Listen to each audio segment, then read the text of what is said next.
ใจจริงส่วนลึกฉันเองยังรักเธออภัยเสมอแม้เธอใจแสนดำเธอต้องการสิ่งใดเพียงหายอยู่ประจำไม่เคยกระท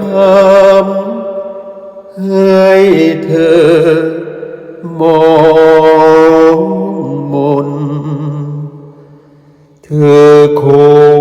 ไม่ซึ้งในค่าของคำรักเพราะคนบอกรักเธอมีมากหลายคนพักดีอย่างจริงใจเธอมิเคยสายกม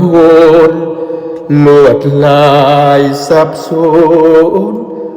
วกวนอุราฉันจึงจำตัดใจหลีกทางห่างไกลหนีภาพคอยบาดตาจงโชคดีดังที่ปรารถนาถึงฉันคนไร้ค่าคงมีวันหาได้ไหมวันใดขาดฉันแล้วเธอจะรู้สึกวันไหน